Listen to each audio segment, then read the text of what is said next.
that they shall see out their. I think that is the process. I think is discriminatory. Okay. Yes. Akpo Mudiaga Odje, doctor. Your name came as a ringing bell in Nigeria when you took a former president, Olusegun Obasanjo, to court. Yes. Concerning why will a president be the minister of petroleum? Yes. And also a president. Yes. Today, we still see subsequent presidents still keeping that portfolio. No, what I did actually was not to challenge him as being the president. What we did was that he didn't have a minister of petroleum resources. Okay. And the Act, the Petroleum Act, provided, including the NNPC Act, that there shall be a minister. Okay. A minister. It's not the president. Or a minister. He said there must be a minister. So not the president. And that minister shall regulate price of fuel under Section 6. In our body, petroleum pricing regulatory, blah, blah, blah, to regulate. I said there's already a conflict. Yeah. And why is the NNPC, the Act of the NNPC and the Petroleum Act, to talk about regulation? Obasanjo came again with the regulation. And there was a conflict. So I said, well, first of all, there must be a minister. And so we filed an action. And the court, in the federal court, is now in the Court of Appeal. I think it's going to the Supreme Court now. It's in the Supreme Court now. It was a good judge, Sivinada. I felt I called. He was very sympathetic to me anytime I come because I say you come from a long way. I will take your case, please, please. He was very nice to me, and he said we had no local standard. We got the Court of Appeal.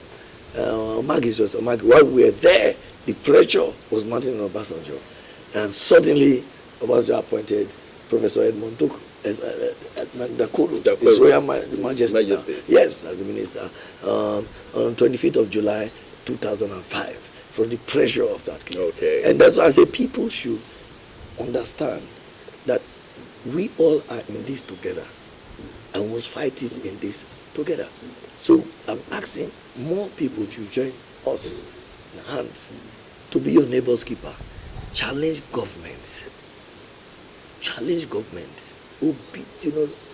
Rebellion against tyranny is obedience to God. Do you have any word now for present Senate President concerning the Niger Delta report that is yet to be held? Akpo should look at himself as representing the interests of the ethnic minorities.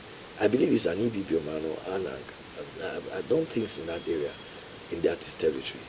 He should know that we are small and the resources of this country are put under us.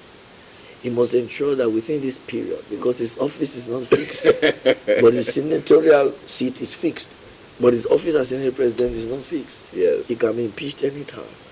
He must impact and make legislations and activities that will protect us. In fact, at that time, the Heavy Winking reports in 1957, paragraphs 19 to 14 or thereabout, made it clear why he said that fundamental rights should be included in the Constitution, was that these people, he claimed to us, said they are minority and need protection because of their resources from the Gargantuan majority tribes of our country. And that is why you see the fundamental rights were put there to protect us. So we have to really look at that. Now I have an issue to tell you. There's a constitutional amendment. I was part of the first set, the maiden edition of Constitutional Amendment in 2002, when I was a special advisor to the then Deputy Speaker on constitutional matters. I wrote many things. And by the grace of God, in 2008, I was appointed into the 11-man committee to draft the electoral laws, although I declined it on principles. And these are part of the reasons. One, if you look at our Constitution, Section 55 of our Constitution, it's a Constitution. Section 55 says that the business of the National Assembly shall be conducted in English, Hausa, Yoruba, or Igbo, where there is an interpreter. And I look at myself. I came from a rainy, oil-producing community. We give over 11,000 barrels of crude every day to this nation. Yet my language is not recognized by this same Constitution that my money is printing. It's not recognized in the National Assembly to conduct its business which National Assembly is built from the resources of my money. Yes. So, in other words, my resources is a blessing, my language an abomination. And God forbid. So that is a constitutional provision inside your constitution, as we speak. A constitution recognizing priorities of language. I believe it's a simple thing.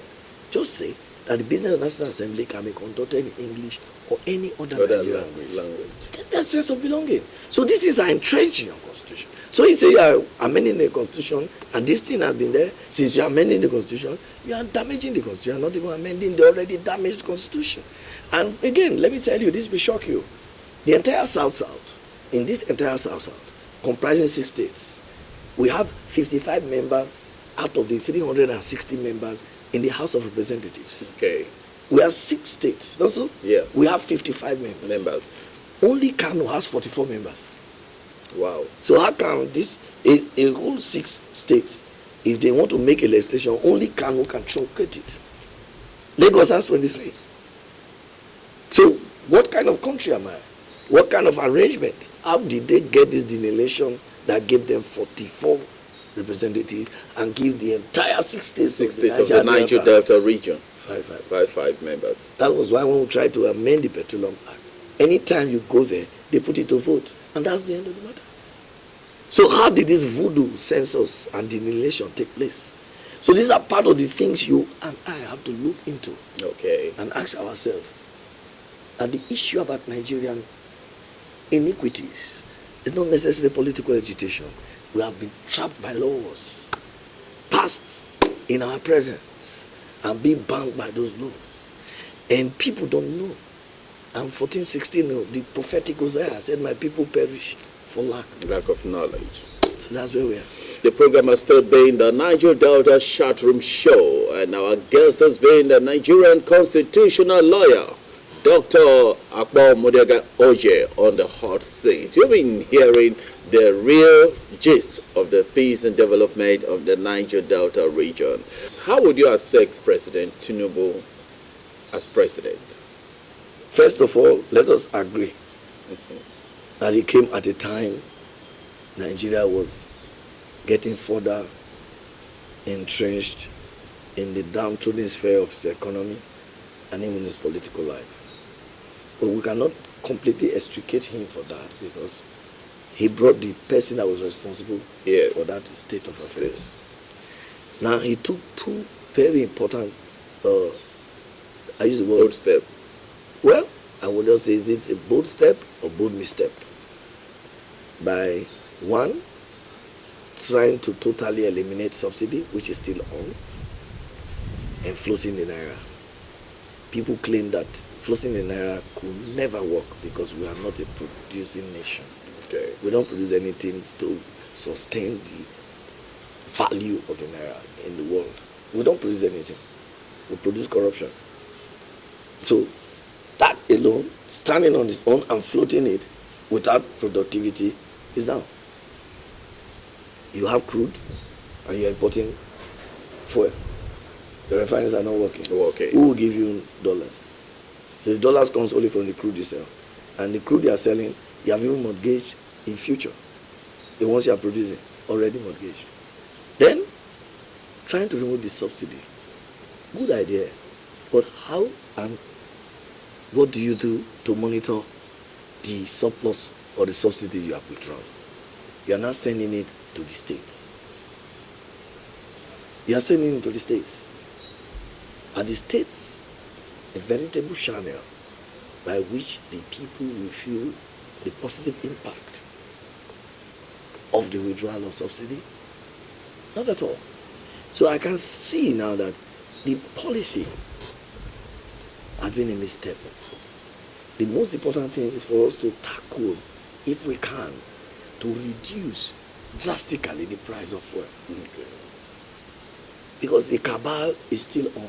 Whether it's NPC that is the sole importer or not, there is something which I call an act of financial terrorism being, inflicted on our people by a certain set of people who run the affairs of the oil industry. Dangote, you can see his own challenge. And now you are saying that people should give him crude oil and let him pay in naira. Whereas these people have produced their crude oil based on dollars. How do you reconcile that? And most importantly, we hear again that to produce a barrel of Nigerian crude is $48. $48. Highest everywhere in the world. In Saudi Arabia, it's $1. Even Iraq, $2. So at least you have 98% to do your profits and overhead costs.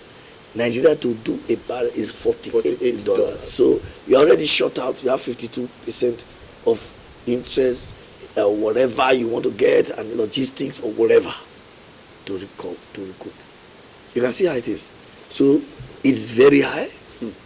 It's not productive. It's not attractive. That the NNPC is owing close to $7 billion, not just $6 billion for importing these products of PMS.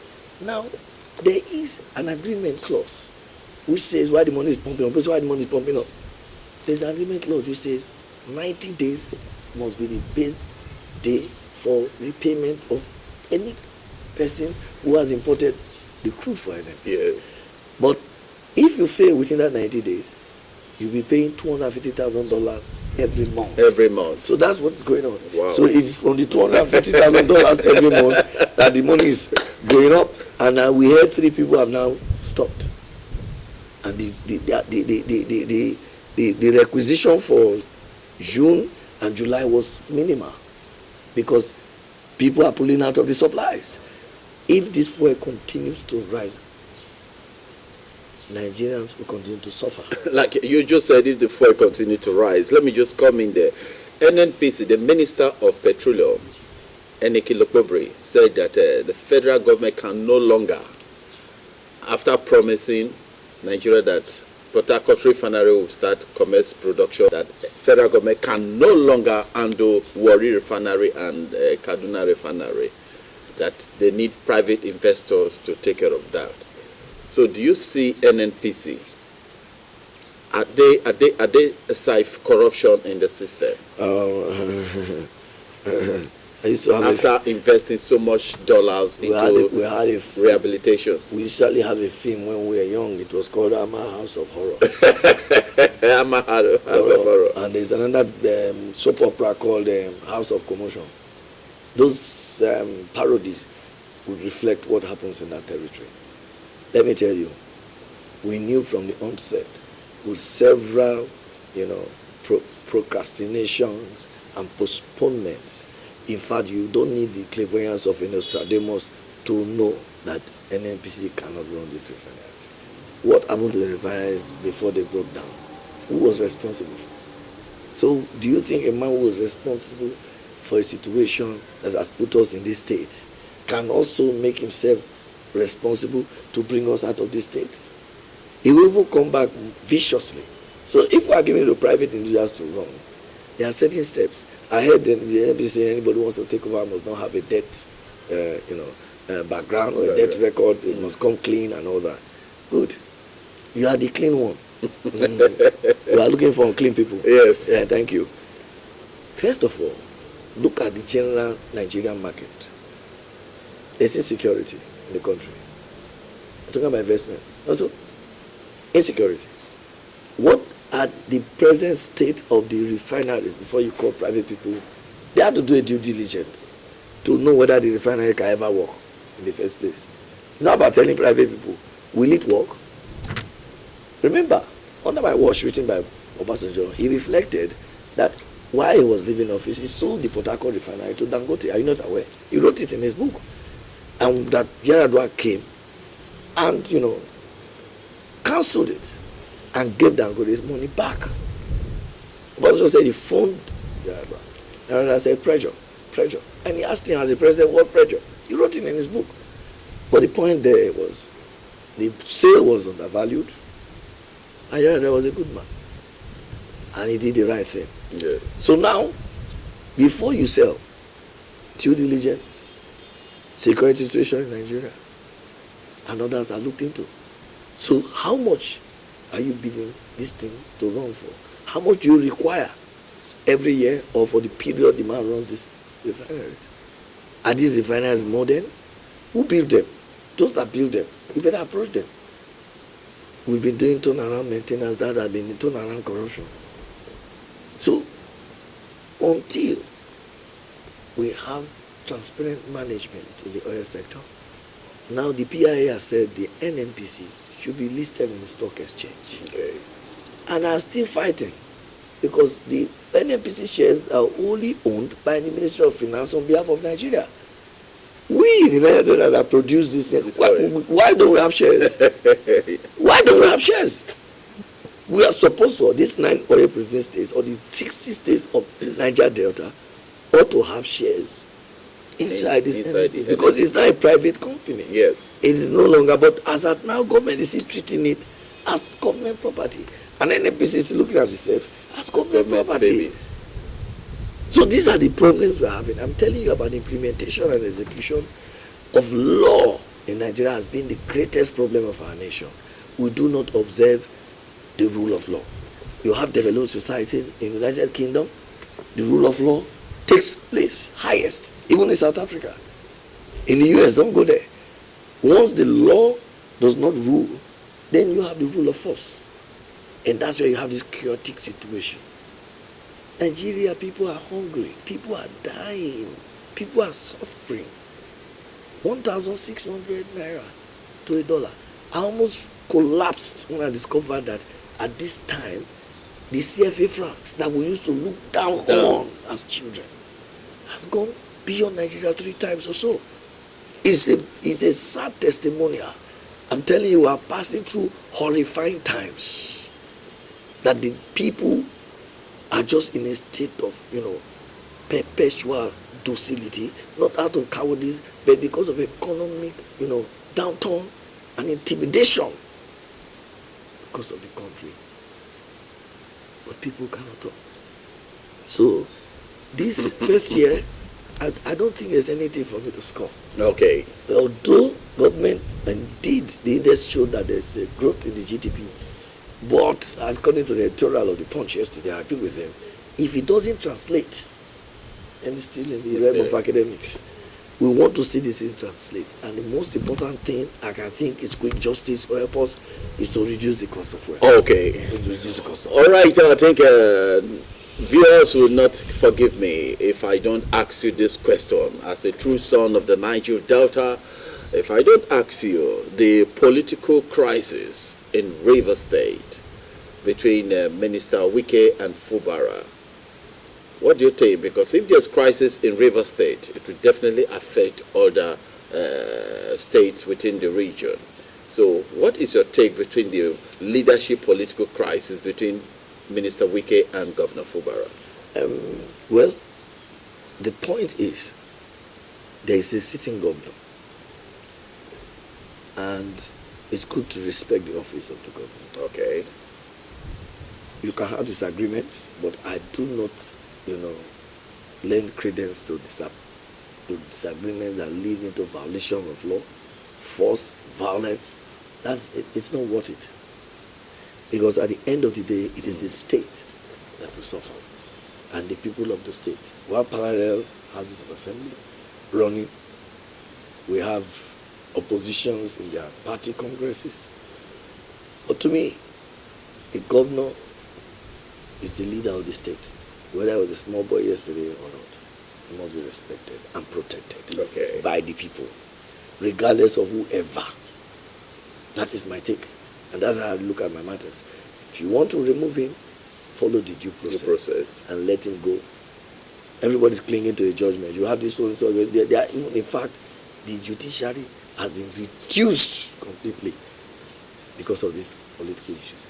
And I'm thinking that the new Chief Justice of Nigeria should think of a way of handling political matters. Because if you don't handle them carefully, they will turn the judiciary upside down. Politicians are very clever people, and they are very slick and sly, clairvoyant and Spartan. They can do anything and use anything to twist the law. You might give a judgment that does not say, I should restrain you. They will talk to the press. Before we get the judgment, the reported we are restrained. They can get the police to follow that narrative. Before you get the copy of the real judgment, the damage has been done. So I, for one, I beg both parties to sheath their swords, which is almost impossible now. But if you want to fight, fight within the law and the constitution. But the governor, as the duly elected, must be respected. Okay. And the people of the state must stand to defend their government. Okay. On the final question, before I let you go, people say that the lack of development in Niger Delta region is in the handwork of the Niger Delta leaders, royal fathers, and politicians, and not the federal government or the multinationals. What's your take on that? To some extent, a percentage of truth is contained therein. Okay. Because there seem to be at times collusion, connivance, and complicity between the oil exploiters and our own leaders. Okay. That's what you call the divine rule structure. You are aware of that.